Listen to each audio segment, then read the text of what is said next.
to thank Richard for helping craft this these awards that we're doing. I think we're hitting on a lot of very important issues and I think areas of education, and we've got much more to talk about. As I mentioned, we did do the progress monitoring bill signing yesterday.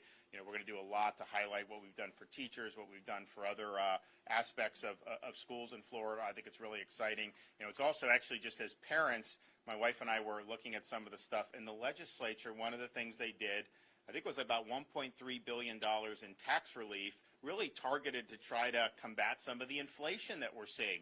And so household staples, things like gas and school supplies and things that we know people are going to have to buy, you're going to be able to have holidays for that. One of the things that was in there, and I have a 1-year-old daughter that's about to turn 2, is a tax holiday on diapers. And I can tell you,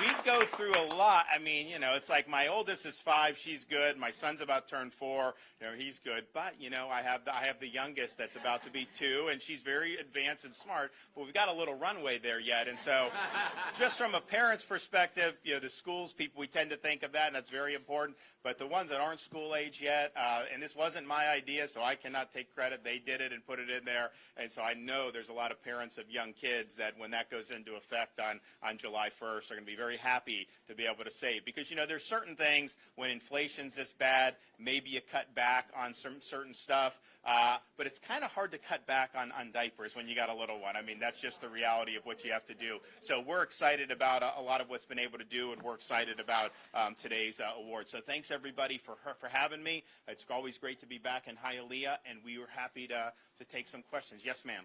Hello, Governor.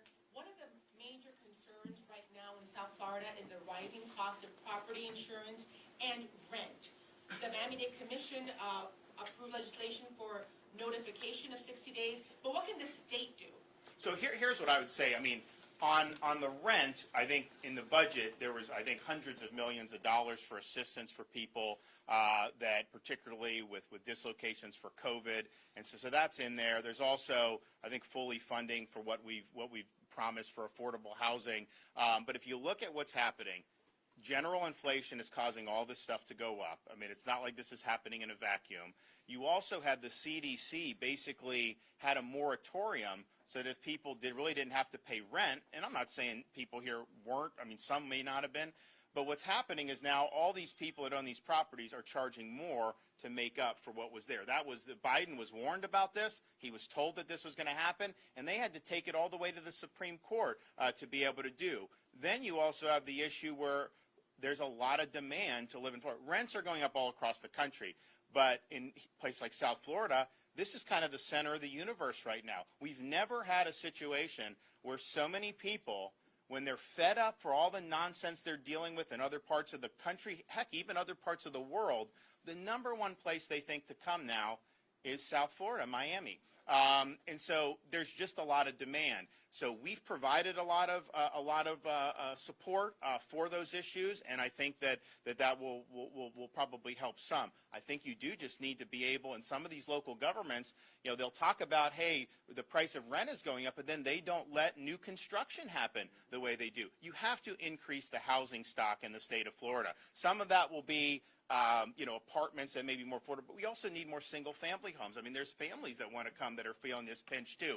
So I think we did a lot in the budget that will go into effect, but I also think making sure that we're increasing supply. There's things that the state has been supportive of, and different communities in Florida have approached it a little bit differently. And you're right to do it, but if you're being very restrictive on this, it's hard to then turn around and say, oh, the costs are going up. I mean, you need to be able to expand that supply so that people have the ability to do it. But here's the thing. We warned about this Bidenflation last year. They came in and did this massive spending. The Fed has printed trillions and trillions of dollars, the biggest increase in the money supply that we've seen in quite some time. Of course you're going to have inflation when that happens. This was something even people like Larry Summers, who's a Democrat, was high up in Bill Clinton's way, he said, if you pass this, it is going to cause inflation. And so that's what's happened, and I don't see it ebbing anytime soon. I think this is likely to be something that we're going to have to contend with. So yes, we're providing support on the housing. We did a bump $1.3 billion in tax relief to hopefully mitigate some of the crunch that people are feeling. But make no mistake about it, what you need to do is reverse those policies that are causing the inflation to begin with. Why are we not producing more energy here in the United States? We have places, we have pipeline that could go. Natural gas, we have more. They don't do permits for that like they used to.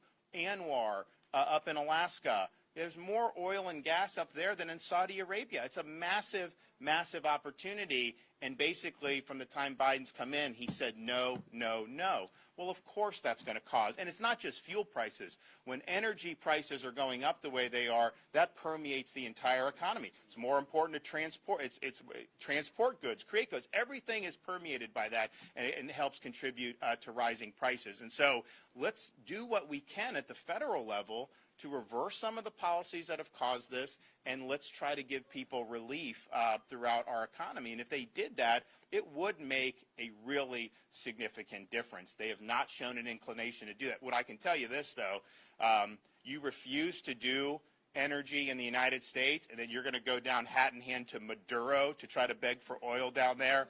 No way. We're not going to accept that.